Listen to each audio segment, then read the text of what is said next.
Assalamualaikum warahmatullahi wabarakatuh. Waalaikumsalam. Pak Asmiandi yang saya hormati, pengampu mata kuliah ini, dan adik-adik mahasiswa jurusan hama penyakit yang ada di Sumatera Barat. Hari ini kita akan membahas tentang kerjasama internasional. Jadi seperti minggu lalu ya, saya sudah sampaikan bahwa karantina pertanian itu melaksanakan standar-standar internasional. Jadi bukan hanya aturan-aturan nasional yang kita pakai, tapi kita memakai standar-standar internasional yang harus kita pahami dan kita laksanakan di Indonesia maupun dunia, sehingga kita tidak bisa lepas dari aturan-aturan internasional. Oke, lanjut. Di dalam kita bernegara, utamanya di negara kita, ada kerjasama internasional yang kita lakukan, khususnya di karantina pertanian. Badan karantina pertanian dikenal dengan kerjasama bilateral. Bilateral itu kalau dua negara ya, bilateral. Kemudian ada yang biasanya kita kerjasama bilateral itu misalnya antara Jepang dengan Indonesia, Indonesia dengan China, Indonesia dengan Afrika Selatan, itu namanya bilateral. Jadi bentuk-bentuk kerjasama kedua negara. Nah, kalau regional itu beberapa negara, misalnya regional ASEAN. ASEAN ada kita regional ASEAN kerjasama karantina, kemudian Asia. Kita ada Asia, kerjasama regional Asia, itu ada. Kemudian multilateral, ini sudah multi itu sudah berbagai negara ya, sudah dicampur antara negara ASEAN, negara Asia, kemudian Amerika, ada beberapa negara yang bergabung sehingga dikatakan multilateral. Kerjasama yang kita lakukan ini dalam rangka pengembangan prinsip-prinsip SPS ya, SPS. Jadi sanitary and phytosanitary, SPS dalam perdagangan produk pertanian secara global. Kenapa ini penting sekali? Karena kita tidak bisa lepas dengan kerjasama internasional. Kita mengekspor komoditi pertanian kita ke luar negeri, tentunya ada standar-standar internasional harus kita patuhi. Sama halnya kalau misalnya impor komoditi pertanian, tentu harus memenuhi persyaratan-persyaratan yang ada di dalam SPS ini. Nah, sehingga di dalam bekerja sama ini tentu kita saling membutuhkan. Kita misalnya membutuhkan gandum, karena gandum tidak bisa tumbuh di Indonesia, tetapi kita juga bisa mengekspor komoditi-komoditi yang banyak terdapat di Indonesia, misalnya buah-buahan, ada kalau sekarang lagi ngetren ada yang banyak porang ya, ya lagi ngetren sekarang, banyak kita ekspor ke China. Mungkin lanjut Pak. Nah, di dalam kerjasama internasional ini sebenarnya dimulai pada saat WTO bersidang karena WTO ini organisasi perdagangan dunia, di mana di dalam agreementnya itu bahwa sejak tahun 94 tidak ada lagi di dalam perdagangan global ya, tidak ada lagi namanya tarif. Jadi kita tidak bisa menghalangi suatu komoditi masuk ke negara kita dengan alasan tarif. Misalnya kita kasih mahal, nggak bisa, atau kasih bea cukai ya. Ada bea cukai tarifnya sekian biaya masuk, itu nggak ada lagi, sehingga terbitlah agreement yang jadi di dalam perdagangan internasional ini pada saat bersidang itu sudah disepakati bahwa tidak ada lagi di dalam perdagangan global, tidak ada lagi tarif. Jadi yang bisa membatasi adalah SPS ini untuk bisa membatasi, artinya menjadi syarat di dalam perdagangan internasional. SPS ini tentu di situ ada penyakit, hama penyakit. Itu yang bisa kita persyaratkan kalau misalnya ada komoditi masuk, tidak bisa lagi kita dengan alasan biaya masuknya dibesarkan, itu nggak boleh lagi di dalam aturan internasional. Nanti selanjutnya ada prinsip-prinsip yang harus kita jalankan.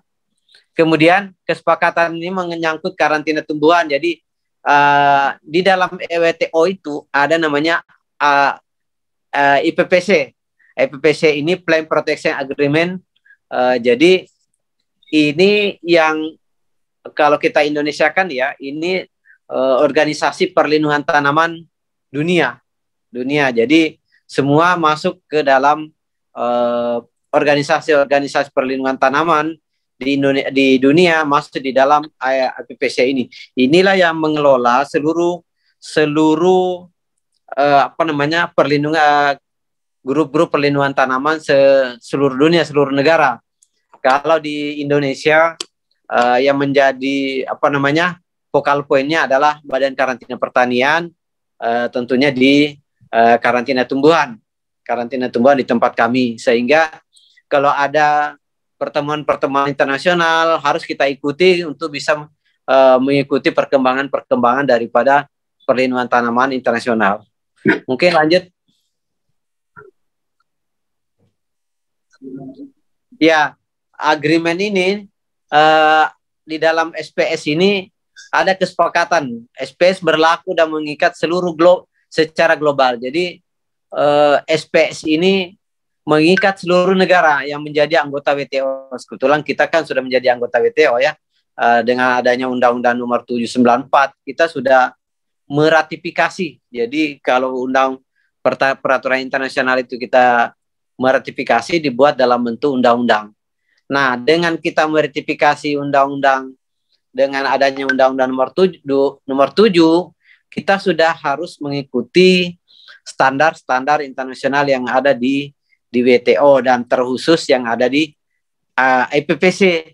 IPPC itu harus kita tunduk.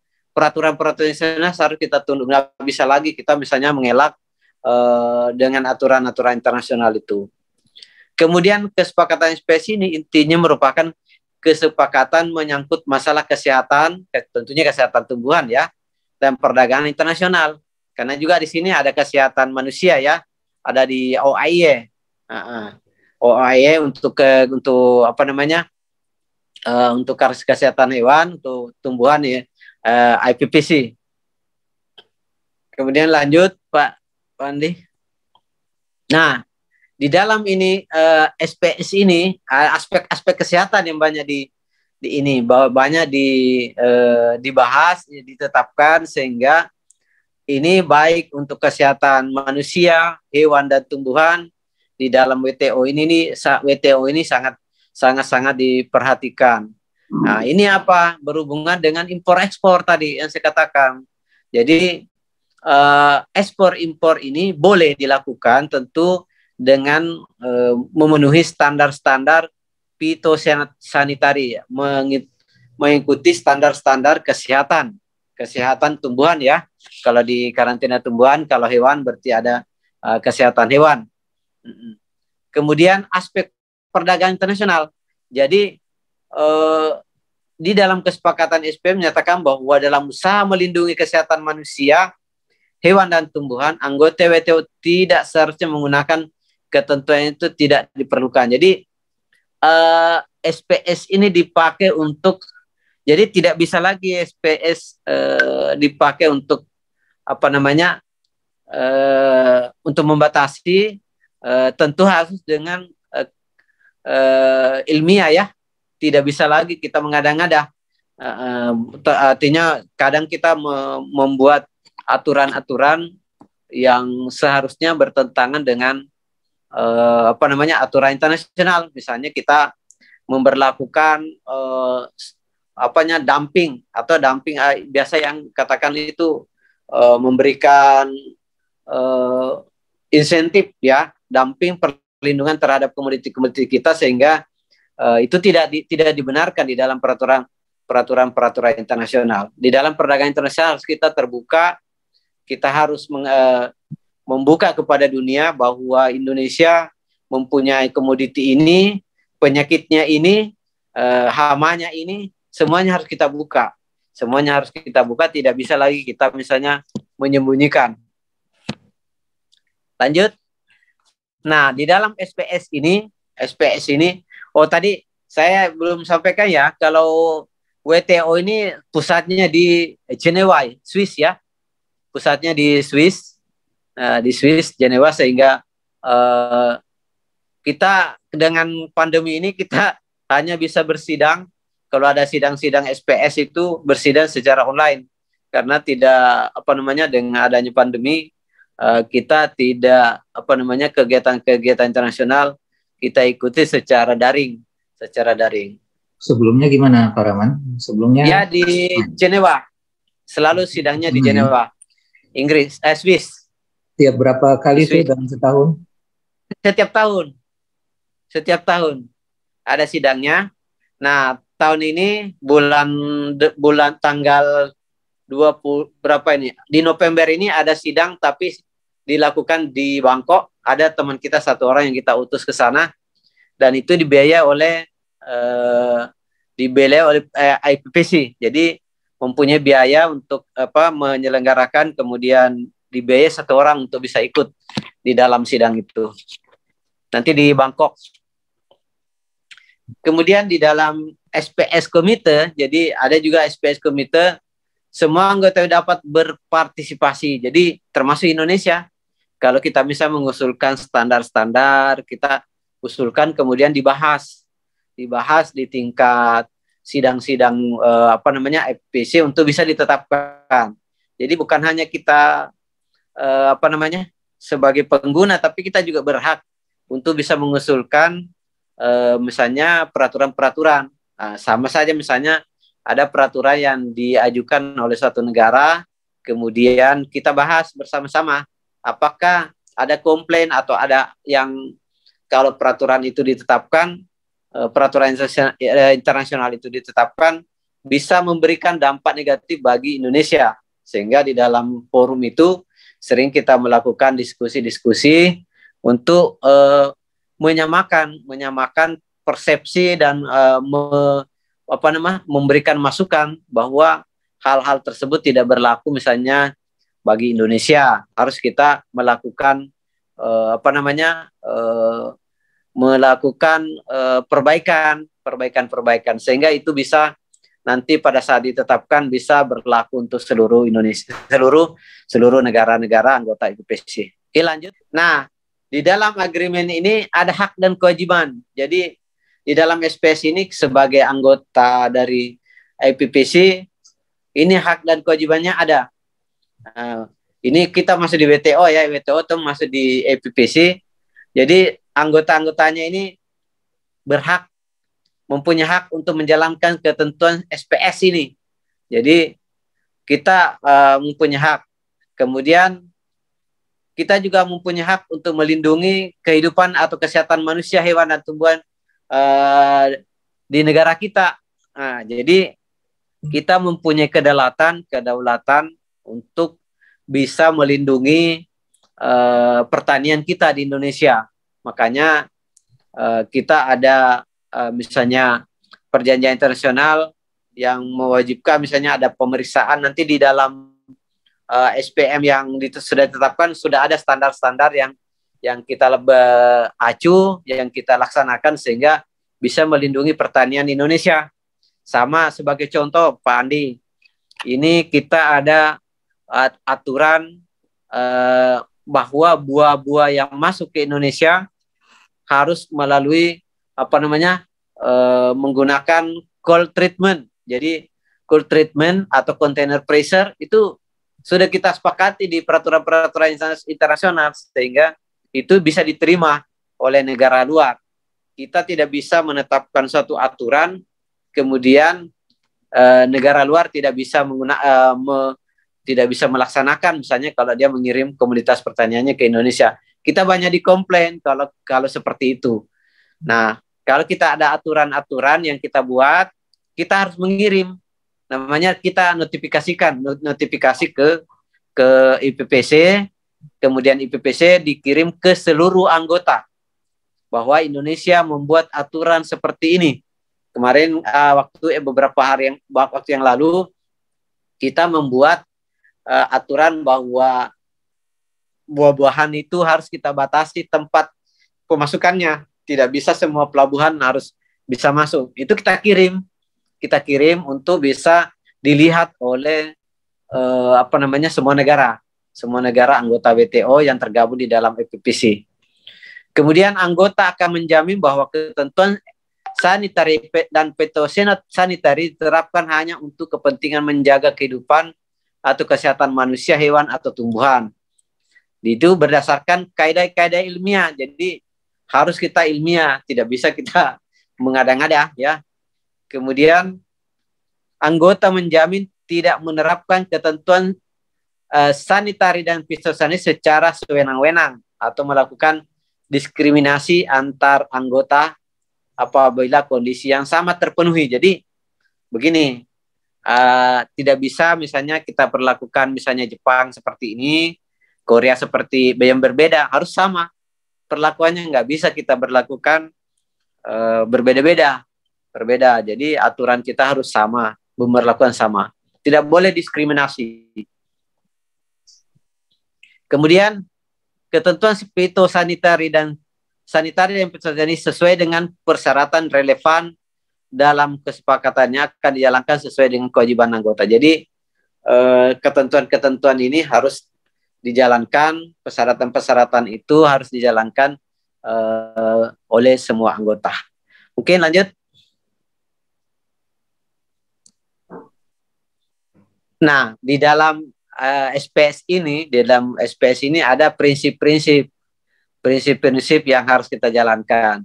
Ada yang prinsip harmonisasi, ada kesetaraan, nanti kita bahas ya, tingkat perlindungan yang sesuai, ALOP, kemudian penilaian risiko, kondisi regional, dan transparansi. Nah, ini penilaian risiko sudah kita bahas minggu lalu. Kemudian yang mungkin prinsip-prinsip ini harus kita jalankan sehingga menjadi tidak sebenarnya masih ada di sini, tidak diskriminasi ya, kesetaraan. Lanjut mungkin Pak Andi. Ini kita bahas satu-satu ya.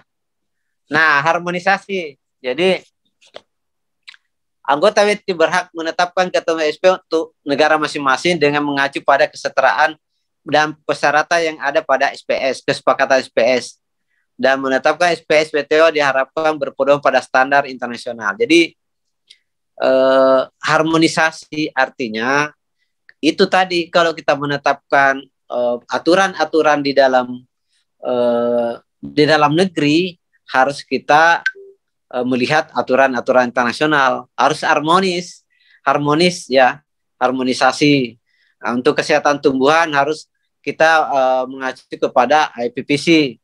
Kemudian kalau kesehatan hewan masuk ke Organisation International the Epizootic ya, untuk itu epizootic ya.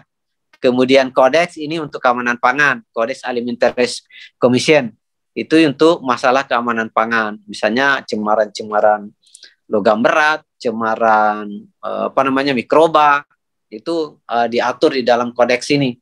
Di dalam kodeks inilah tiga lembaga-lembaga yang ada di WTO yang mengatur. Nah, di kita yang paling atas ini International Plant Protection Convention yang menangani masalah kesehatan tumbuhan. Lanjut. Nah, kesetaraan. Jadi kalau kita di dalam SPS ini harus ada kesetaraan.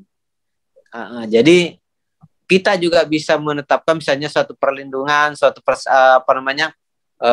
pemeriksaan yang kita lakukan, harus ada prinsip-prinsip kesetaraan antara negara pengekspor dengan penerima, harus objektif. Jadi setara, jadi tidak bisa kita memperlakukan kedua negara tidak berimbang, istilahnya tidak berimbang, harus setara. Kita harus sama-sama sebagai anggota WTO harus antara pengekspor dan pengimpor itu harus sepakat seperti apa perlindungan yang kita harapkan sehingga terjadi kesepahaman kesepahaman di dalam perlindungan ini. Kita sekarang banyak kita melakukan misalnya perdagangan internasional dengan China, ada protokol, misalnya protokol ekspor manggis, protokol ekspor porang. Jadi di situ dibuat kesepakatan yang harus kita jalankan secara bilateral. Informasi teknis apa yang harus kita sepakati bersama sehingga bisa kita jalankan dan bisa kita berjalan sesuai dengan prinsip-prinsip kesetaraan ini. Lanjut. Nah, tingkat perlindungan yang sesuai sama. Jadi tingkat perlindungan yang sesuai adalah tingkat perlindungan yang dianggap sesuai oleh anggota WTO melindungi kehidupan, kesehatan hewan dan tumbuhan di dalam negara masing-masing. Jadi kita juga di dalam ALOP ini, di negara kita ini baru kita dengan Undang-Undang 21 ini yang baru kita mau menjalankan secara baik. Kalau kemarin AROP, ini hasil AROP inilah dipakai di dalam membuat ALOP. Jadi ALOP ini nanti lebih besar, lebih luas karena sudah ada kebijakan nanti di situ. Kalau di AROP kemarin itu baru pada analisis secara ilmiah. Tapi kalau di ALOP sudah mempertimbangkan banyak sekali faktor di dalam hal membuat meminimalkan dampak-dampak negatif terhadap perdagangan internasional ini.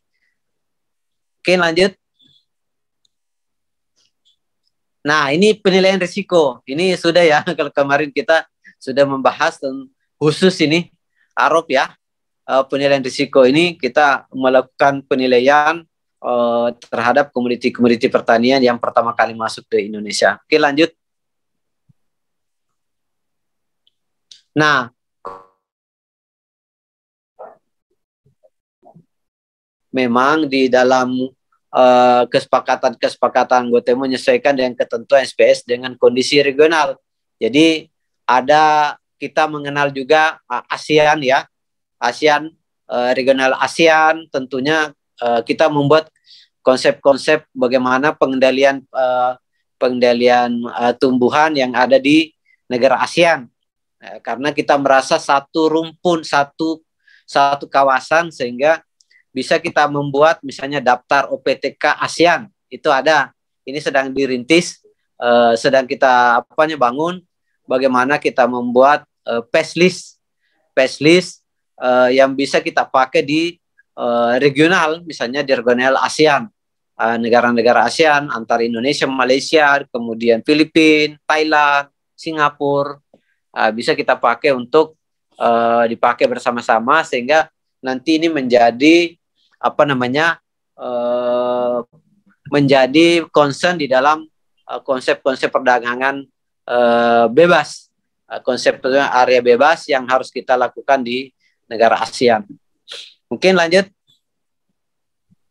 Nah, di dalam di dalam prinsip-prinsip ini harus transparansi, harus terbuka, nggak bisa kita menyembunyikan ya, Jadi mensyaratkan WTO untuk menyediakan informasi tentang ketentuan SPS mereka dan menyampaikannya apabila ada perubahan. Jadi kalau ada perubahan harus kita sampaikan, termasuk daftar OPTK kita itu harus kita sampaikan bahwa ini loh penyakit-penyakit yang belum ada di Indonesia sehingga negara luar menjadi perhatian kalau mau mengekspor ke Indonesia, seperti itu.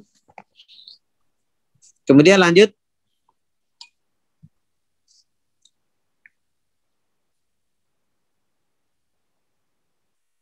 Nah, kita masuk ke IPPC ya. Nah, ini merupakan organisasi di bawah WTO ya. Di bawah itu yang sebagai lembaga perlindungan tanaman sedunia. Nah, ini disetujui pada November 1951, nanti mungkin bisa dibaca. Kemudian di Roma ya, Italia, boleh berlaku 3 April 1952. Jadi tiga negara Spanyol, Sri Lanka, Chili meratifikasinya. Jadi kita baru meratifikasi tadi, ada di atas tadi ya, tahun berapa tadi kita meratifikasinya. Nah, jadi kita agak telat sih, tapi nggak apa-apa, nggak apa-apa. Jadi memang yang lebih cepat itu di Spanyol, Sri Lanka, dan Chili. Itu lebih cepat ya meratifikasi aturan-aturan ini. Kemudian di dalam IPPC ada sekretariat.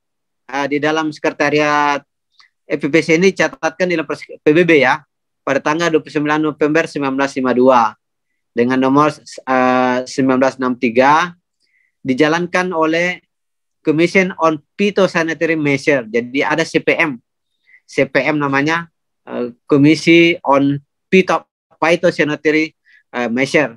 Komisi-komisi inilah yang menyetujui standar-standar ASPM ini.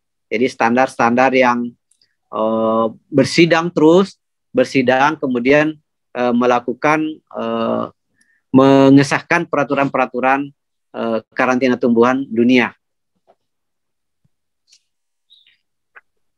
Oke, lanjut Pak Andi.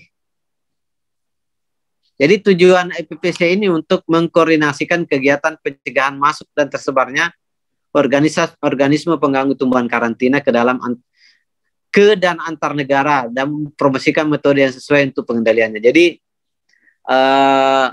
IPPC ini bukan hanya karantina ya, tetapi seluruh, kalau di Indonesia seluruh Direktorat Perlindungan Tanaman. Nah, ada Direktorat Perlindungan Tanaman Perkebunan, ada Direktorat Perlindungan Tanaman Horti, tanaman tanaman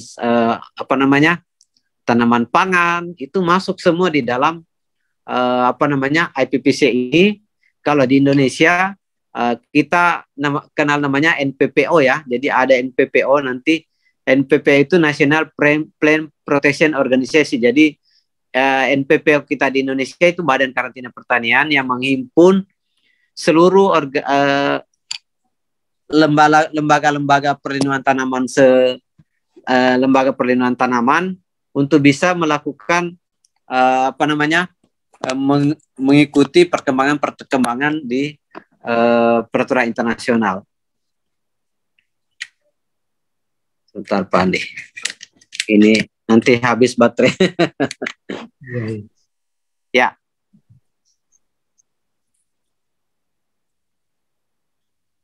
Tujuan IPPC kemudian saat ini IPPC memiliki 170 negara. Jadi Indonesia merupakan anggota IPPC ini dengan keputusan Presiden nomor 2 tahun 1977. Aduh, ini baru SD saya masuk ini Pak Andi. 1977. Jadi meratifikasi, kemudian ada lagi diperbaiki dengan junto keputusan Presiden nomor 45 tahun 90 dengan pengesahan International Plant Protection Convention. Jadi kita sudah masuk ke dalam organisasi ini. Oke, lanjut. Kemudian IPPC sendiri itu terjadi 2 kali revisi ya. Jadi yang pertama kemudian tahun 79 yang pertama, kemudian yang kedua tahun 97, mulai berlaku secara resmi pada tahun 2005. Jadi ini IPPC pun selalu dinamis ya organisasinya selalu ada revisi-revisi. Oke, lanjut. Ini dia. Nih Pak Andi, kalau saya lihat di sini di slide ada yang baru kayaknya. Baru 31 ya. Yang terbaru mungkin nanti kita tambahkan sudah ada 47 Pak Andi. Oh. Sudah 47 standar internasional yang sudah dikeluarkan oleh IPPC. Jadi ISPN nomor 1, nomor 2, nomor 3. Jadi nomor 1 ini prinsip-prinsip perlindungan dengan dalam perdagangan internasional. Kemudian SPM nomor 2, jadi ada framework to pest risk analysis yang kita bahas yang lalu. Nah, ini adik-adik ini kalau di karantina yang lebih ini ya, kan tidak semua di sini aturan karantina ya yang harus dilakukan internet. Ada juga surveillance guideline phytosanitary certificate ya SPM 12 misalnya, guideline for phytosanitary certificate. Nah, itu ada. Kemudian ada pest risk analysis quarantine pest, itu yang SPM 11 ya. Nah, jadi ini sudah ada bahasa Indonesianya, Pak Andi. Sudah kita bahasa Indonesiakan semua. Nanti mungkin saya kirimkan ya. Iya, saya kirimkan ke adik-adik ini untuk bisa menjadi apa namanya bahan bacaan. Kalau memang seperti inilah peraturan-peraturan internasional. Jadi sudah ada 47. Sudah ada 47. Namun di dalam slide ini baru apa namanya? Baru 31 ya, Pak Andi. Enggak apa-apa. Jadi aturan-aturan internasional inilah yang dipakai di dalam perdagangan kita, perdagangan internasional. Oke, lanjut. SPM 31 ya. Nah, ini baru di sini. Berarti ya 31 2008 sudah ada yang terbaru sampai SPM 47. Jadi lumayan banyak tambahnya. Ini juga nanti bisa Pak nih, kalau misalnya teman adik-adik kita mau penelitian, mau apa, bisa mengacu dari sini. Misalnya aturan-aturan apa yang ada di sini, kemudian menjadi apa namanya, bisa menjadi bahan bagi penelitian-penelitian dosen atau Pak mahasiswa di dalam melihat aturan-aturan internasional ini. Karena ada juga ini, ada ISP misalnya 26. Jadi establishment of pest free area for fruit fly. Jadi bagaimana supaya lalat buah ya, membebaskan lalat buah, misalnya bagaimana proses pembebasan lalat buah di dalam satu area. Ini juga bisa juga ya menjadi objek-objek penelitian. Oke, lanjut. Wah, ini sudah ada 45 ya, SPM 45 ini tambahan ya. Iya, iya. Sampai 45, 32, 33, 45. Kemudian lanjut. Ini baru ke 45 ya, 47 ada tambahan 2. Ada tambahan 2. Tadi saya lihat terbaru ada 2 yang SPM yang tambahannya sehingga menjadi 47. Ini bisa kita download, bisa di-download masing-masing, tapi ini versi bahasa Inggris ya. Tapi kalau ada versi bahasa Indonesianya juga bisa. Tapi enggak apa-apa juga kalau mau bahasa Inggrisnya yang asli. Enggak apa-apa. Oke, lanjut. Nah, di dalam Plan Protection Agreement ini di Asia dan Pacific region. Jadi ada Asia Pasifik. Jadi ada tadi akan ada regional ya, ada regional ASEAN, ada regional Asia Pasifik.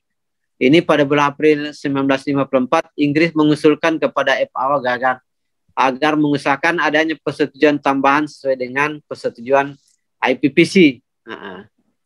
Kemudian usulan Inggris ini pada tahun 1954 menyelenggarakan pertemuan di Singapura. Jadi bayangkan ini tahun 54 ya, kalau kita lihat sejarahnya ya.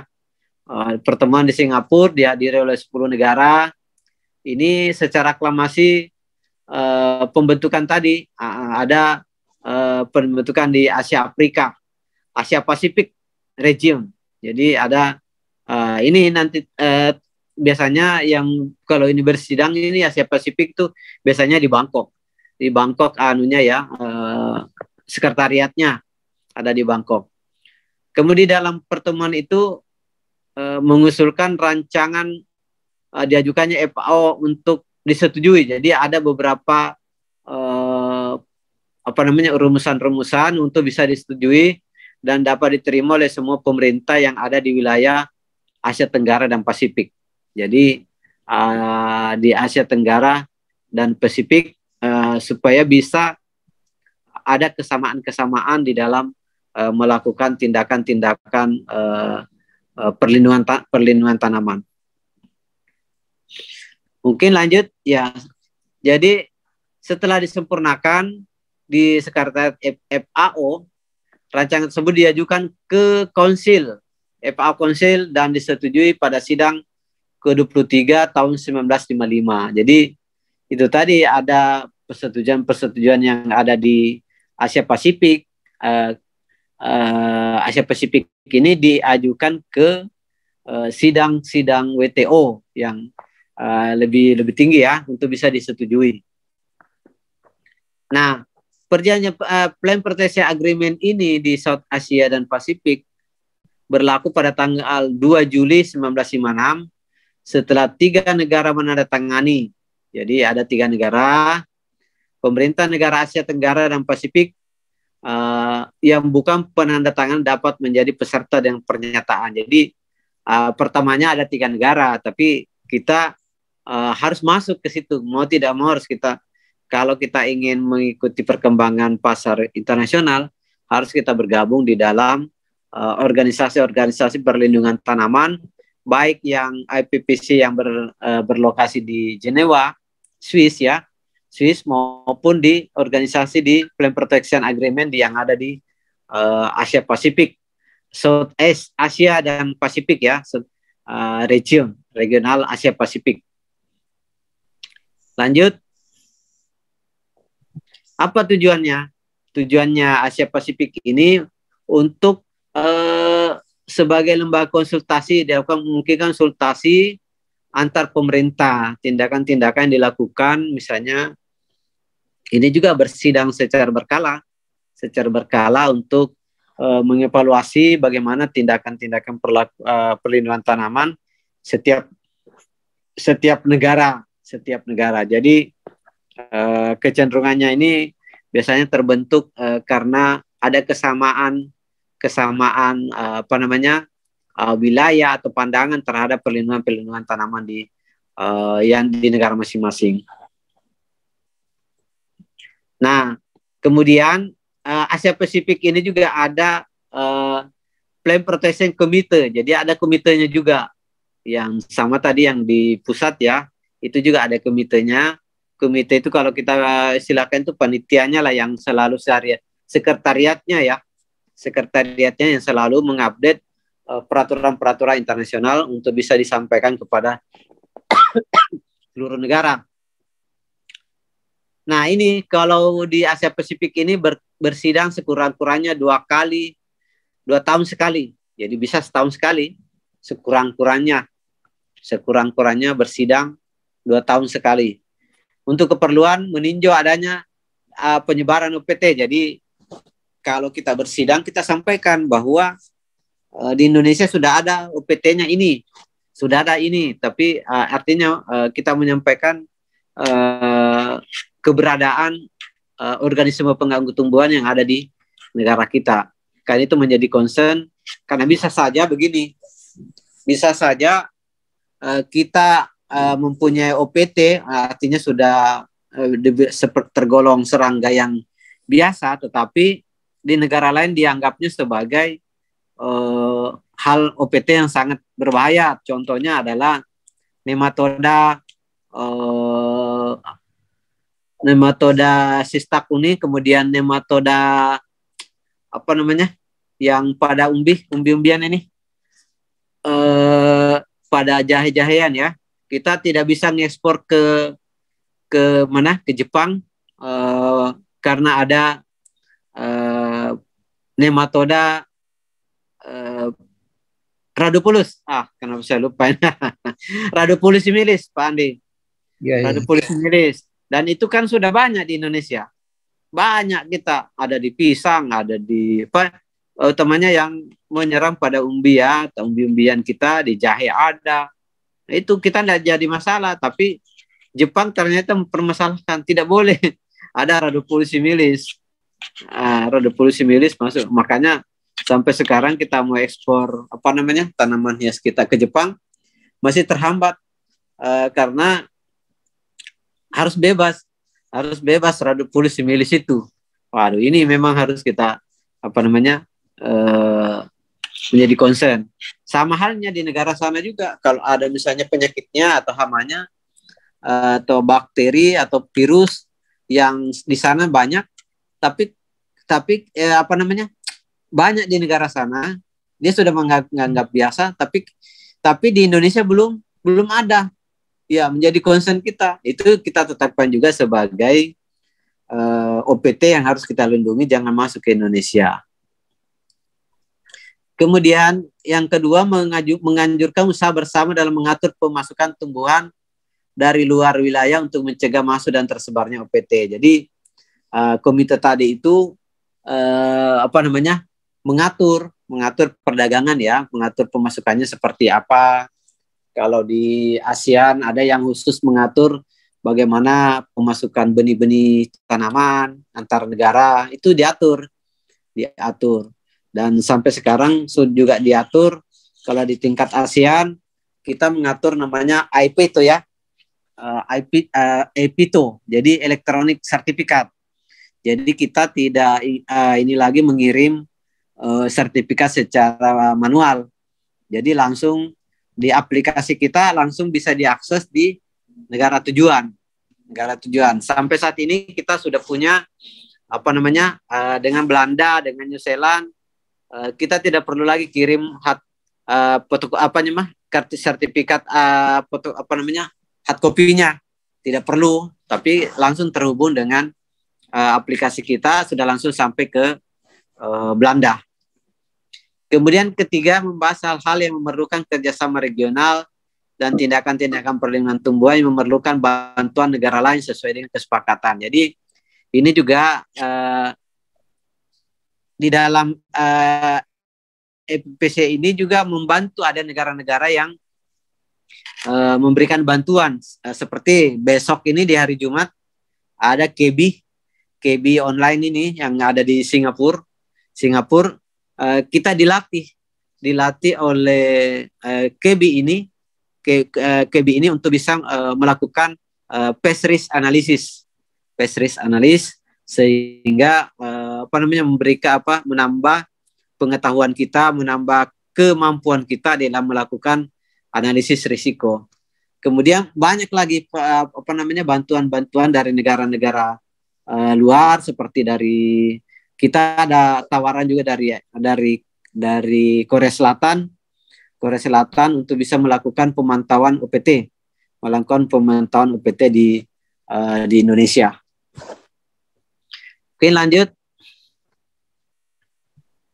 Nah, masih di Asia Pasifik ya, dalam permainan terjadi beberapa perubahan, antaranya adalah bertambah luasnya wilayah yang mencakup oleh kesepakatan, yaitu Asia Tenggara dan Pasifik menjadi Asia. Jadi kalau tadi hanya Asia Tenggara, sekarang meluas menjadi Asia dan Pasifik. Jadi makanya di dalam Plan Protection Agreement the Southeast Asia dan Pacific Region menjadi Plan Protection Agreement for the Asia and Pacific Region. Jadi berubah nama, diperluas. Jadi bukan tadi kalau tadi hanya Asia Tenggara, sekarang ditambah menjadi Asia. Semua di Asia dan Pacific Region.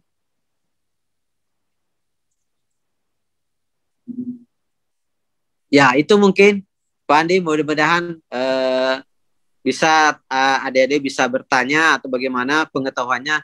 Intinya begini, di dalam kerjasama internasional tadi itu kita harus negara kita mengambil keuntungan untuk bisa pertama melindungi negara kita dari ancaman hama penyakit, kemudian kita juga dapat mengekspor hasil-hasil pertanian kita sehingga bisa diterima di negara luar.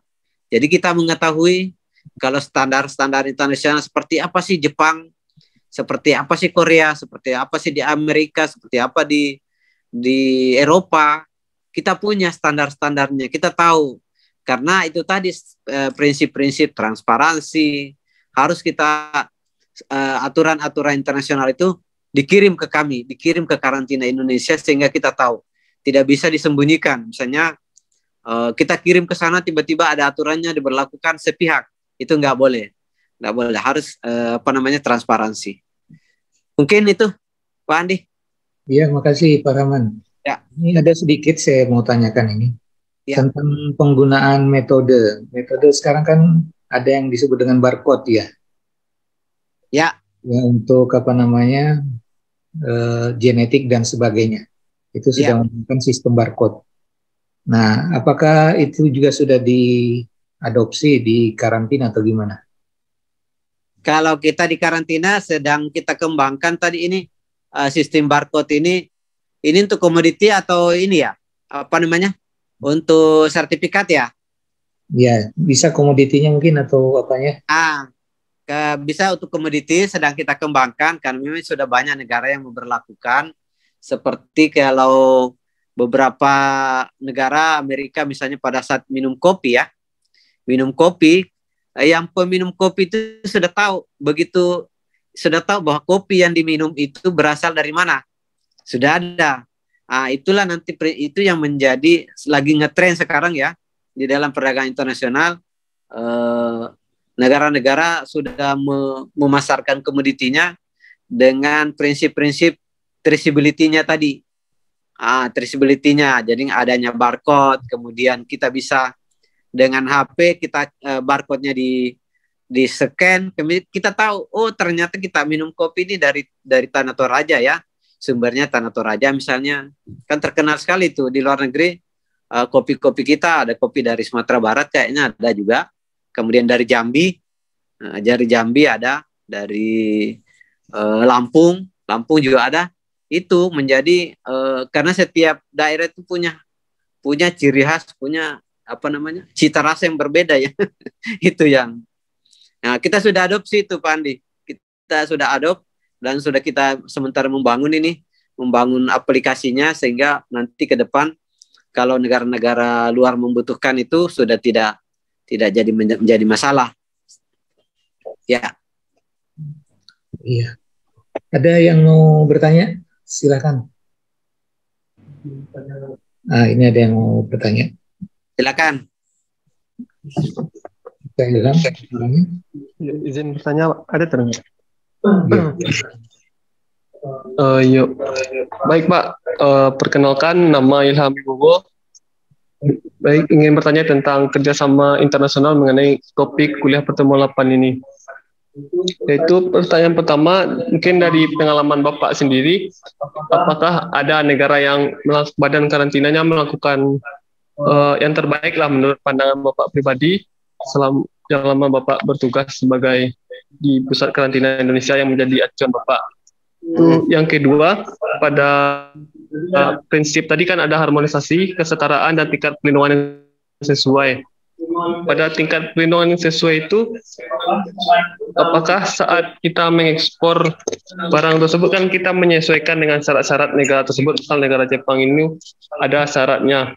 Nah, pada saat kita mengekspor itu kan kita sudah menganalisis hanya sampaian saja Pak. Namun pas sampai di Jepang, mungkin ada beberapa yang tidak sesuai lagi, mungkin ada yang tidak sesuai. Nah, itu tuh apakah dikembalikan ke Indonesia atau tidak Pak?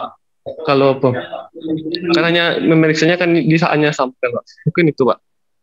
Ya, oke. Makasih, bagus pertanyaannya. Jadi perlu adik-adik ketahui bahwa prinsip-prinsip karantina yang bagus itu kalau di luar negeri ya, yang paling bagus itu menurut pengalaman kami Australia. Jadi kalau kita mau melihat prinsip-prinsip karantina yang bagus itu kita mengacunya ke Australia. Indonesia banyak belajar dari Australia. Kemudian Amerika masuk juga Amerika, tapi yang menjadi acuan karantina sedunia itu di Australia. Kami pernah ke Australia. Ke Australia itu kalau kita masuk itu bawa telur yang sudah matang ya. Telur yang sudah matang, kemudian itu disita semua. Kemudian bawa gantungan kunci untuk oleh-oleh di sana. Tapi gantungan kunci itu terbuat dari kayu. Ada kayunya, kayu hitam. Nah, kalau kita di Indonesia kan pasti wah ini tidak mungkin lah dimakan serangga ya. Tapi semua itu ditahan. Nah, pada saat kita di pesawat kan biasanya di pesawat tuh ada buah, kita makan buah. Kemudian turun pada saat di Garbarata itu kita mau ke ruang kedatangan, itu kan ada tempat sampah tuh. Ada tempat sampah. Nah, harus dibuang di situ. Nggak boleh kita bawa, dimasukkan ke tas misalnya. Kalau Indonesia kan banyak itu naik pesawat, ada kue atau apa atau buah-buahan masukin tas. Itu nggak boleh. Kenapa? Itu kalau di buah-buahan itu atau di ya buah-buahan ya, kalau buahnya biasa, itu ada biasa serangga, bisa masuk serangga masuk di dalam. Kita nggak tahu di dalamnya ada larva atau ada larva yang ada di dalam, bisa ikut masuk ke dalam itu. Jadi begitu ketatnya di Australia. Begitu ketatnya. Ya ini menjadi apa namanya, semua yang berpotensi membawa hama penyakit itu harus kita masukin dalam tempat sampah. Kemudian pada saat kita tidak masukkan ke situ, kita didenda kalau misalnya tidak ada apa namanya, kita berbohong nih, misalnya tidak apa namanya, tidak kita buang di situ, kemudian di X-ray, dimasukkan dalam X-ray, ketahuan, didenda $100. Jadi sangat-sangat ketat ya. Tapi berbeda kalau di Indonesia ya. Kalau di Indonesia ini yang menjadi tantangan kita semua belum sadar ya. Banyak pejabat-pejabat kita dari luar negeri membawa oleh-oleh apa tumbuhan, misalnya buah-buahan. Kalau ditahan di karantina marah. Itu marah. Padahal tujuan kita jangan sampai ada serangga, ada atau apa yang masuk ke Indonesia yang bisa merusak buah-buahan kita yang ada di Indonesia. Itu yang menjadi apa namanya concern kita. Kemudian pertanyaan kedua, kalau misalnya tadi kita hanya sampling, memang kita di karantina dipelajari nanti ada teknik samplingnya bagaimana. Kemudian bagaimana kita memeriksa betul-betul sampel yang kita periksa itu sudah mewakili, karena tidak mungkin kita periksa semua ya. Ada, kalau sekarang di karantina, di Badan Karantina Pertanian, sudah kita melakukan pemeriksaan mulai dari lapangan. Jadi bukan hanya diperiksa pada saat mau dibawa, mau diekspor. Jadi sudah kita lakukan pemeriksaan pada saat di kebun, pada saat dikemas misalnya, diikuti sehingga kita ada namanya instalasi karantina tumbuhan, itu bisa dilakukan pemeriksaan di tempat pemilik. Di tempat pemilik. Jadi tidak, artinya dengan cara itu kita mengurangi kemungkinan misalnya terbawa hama penyakit ke sana. Hama penyakit yang ke tujuan ekspor. Kemudian pada saat sampai di sana ketemu misalnya ada serangga kah atau penyakit, diperiksa ulang di sana ketemu, yaitu bisa dikembalikan, bisa dibakar di sana. Dibakar di sana. Sama juga kita berlakukan dari negara sana ya, negara luar. Kalau ada bibit tanaman masuk, kita periksa, kemudian ada penyakit yang berbahaya, kita bakar.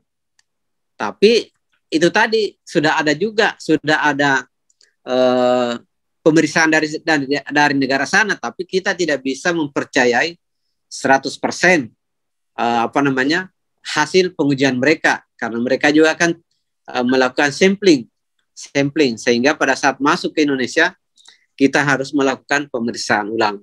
Sama, jadi perlakuan itu harus sama. Perlindungan yang layak tadi itu harus benar-benar kita memikirkan bagaimana supaya negara kita itu benar-benar terlindungi dari hama penyakit yang berbahaya. Sama negara sana juga begitu. Setiap negara seperti itu. Jadi bagaimana menyadarkan masyarakat kita, bagaimana menyadarkan pejabat-pejabat kita yang ke luar negeri jangan membawa berbagai macam buah-buahan atau bibit-bibit tanaman masuk ke Indonesia tanpa melaporkan ke petugas karantina, sehingga itu tadi tidak ada penyakit-penyakit baru masuk tanpa kita melalui pemeriksaan karantina. Mungkin itu, Pak Andi. Oke, makasih Pak Rahman atas jawabannya. Ada lagi dari mahasiswa yang ingin memberikan ini tanggapan? Gimana? Udah cukup? Cukup kayaknya Pak, karena jam 4 mereka ini lagi ada ujian. Wah, iya. Oke, makasih banyak Pak Rahman atas informasinya. Oke. Terima kasih, ini mudah-mudahan bisa bermanfaat bagi mahasiswa kita. Iya. Oke, makasih Pak Andi.